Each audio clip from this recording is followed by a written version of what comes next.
it's my pleasure to introduce our General President, Jim Hoffa.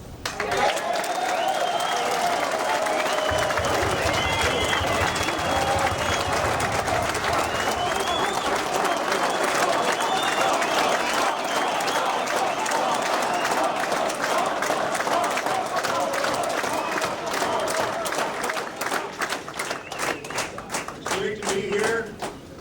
I want you to know I'm at the Marriott, and I'm in the Elvis Presley suite. Is that hospitality or what?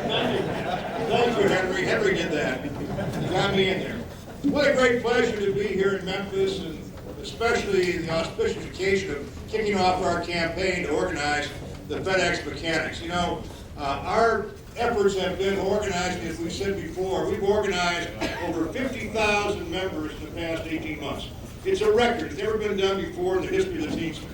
And it's because of our mighty Army. We had a meeting this afternoon of many of our organizers that are here in town to go out and help this blitz that we're going to organize with FedEx. And they are the ones that are doing the hard work. They're the ones that are out there every day. They're the ones talking to people. It just doesn't happen. It takes planning. It takes a lot of hard work, nights away from home. This is the way we get it done. And it started right here. Going back and telling some stories about overnight, we came down here for overnight when we first started out.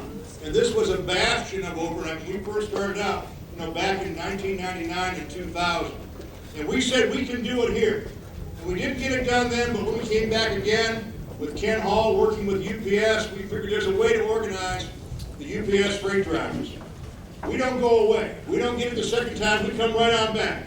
And we came right on back, and we got neutrality, and we got card check, and we went out and organized the people here. And we organized 10,000 people in 90 days. That's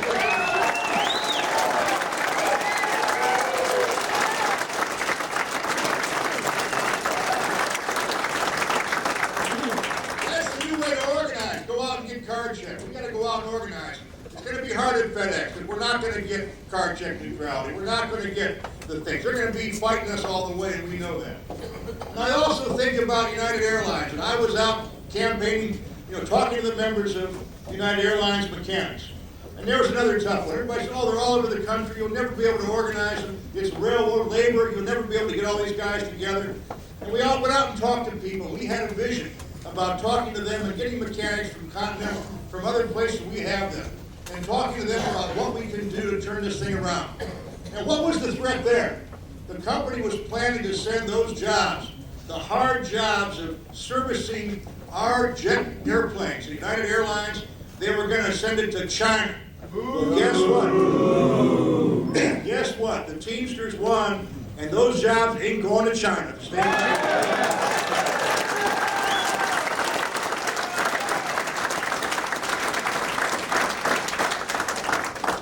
It's all about what we can do, and now we turn to FedEx, and it's going to be the same battle.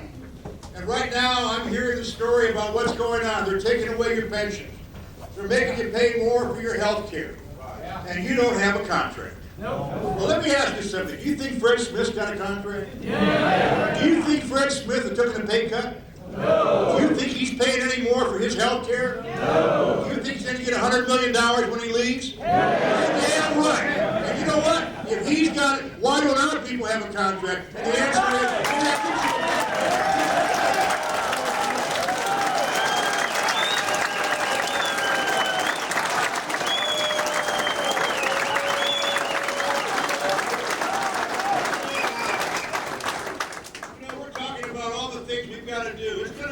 a hard battle, and we're going to start making sure this is on the front page of our Teamster magazine, because when we won United Airlines, we said the next battle is FedEx.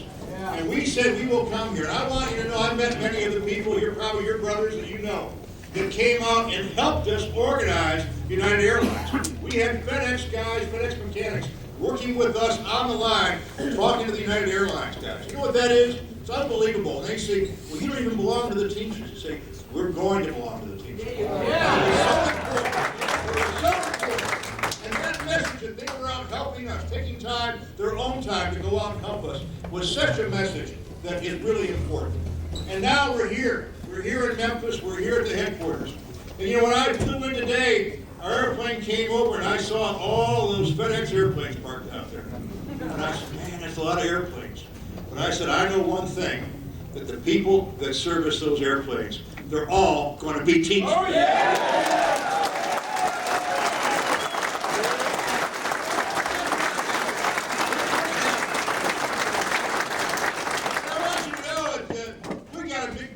We're going to do it. We've organized 50,000. I know. And this is not going to be my last trip down here. You know you're going to see me. I'm going to be at the gates.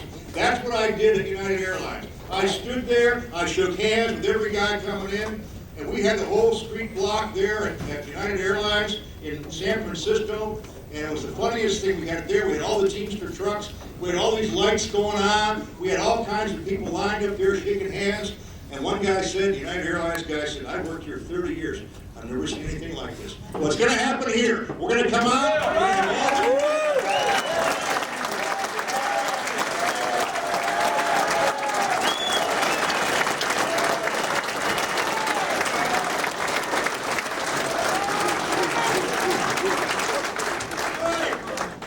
Let's talk about something that's connected definitely with organizing. We talked about card checking, about the magic of organizing 10,000 people in 90 days. That's because of card check. You get a card, you turn it in, the employer recognizes you. There's a law going through Congress right now called the Employee Free Choice Act. You've probably heard about it. It's tied to one man, Barack Obama. And the answer is, I talked to Barack Obama, and he promised me, he said, Jimmy, when we get in, we will get a card check for every member of your union and every member in the country. We're going to do that.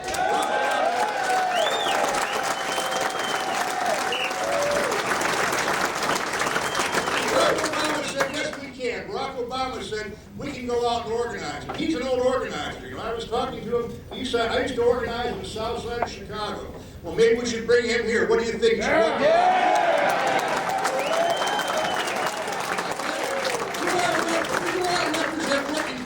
Come out and walk the line out here with Fred Smith. And on top of that, guess what?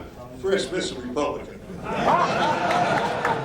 And he told me something else. You know, I go to the White House, and we used to go see George Bush.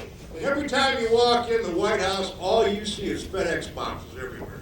Well, guess what? When Barack Obama gets in, all you're going to see at the White House is UPS.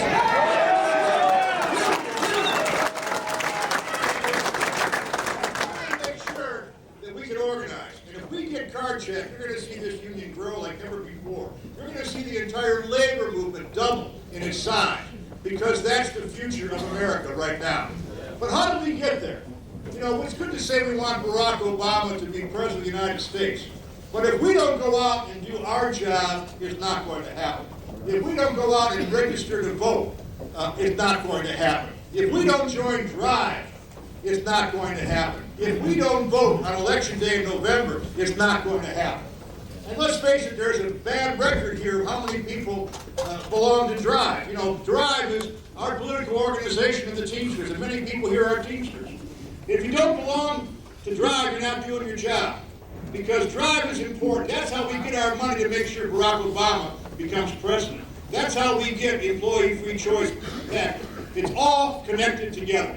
And we've got to have a program like never before. And you know, for the price of a Whopper, you can join Drive. 5 hours a week, that's all we want. The price of a Whopper, a pack of cigarettes. That's what we want you to do. Because we need that money to get started to make sure we win this race. Barack Obama says, yes, we can. And you know what? He must have taken that from the Teamsters. Because the Teamsters say, yes, we can. Yes, we can. Or yes, we can. Yes, we can. Yes, we can. Yes, we can. Yes, we can. Yes, we can. Yes, we can. Yes, we can. Barack Obama took that from us because, yes, we can organize UPS Freight. Yes, we can organize DHL. Yes, we can organize across this country.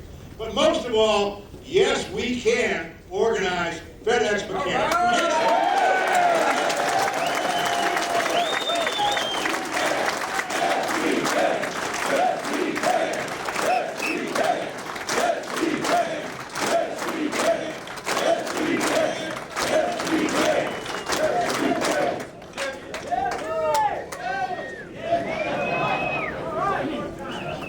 Fellowship.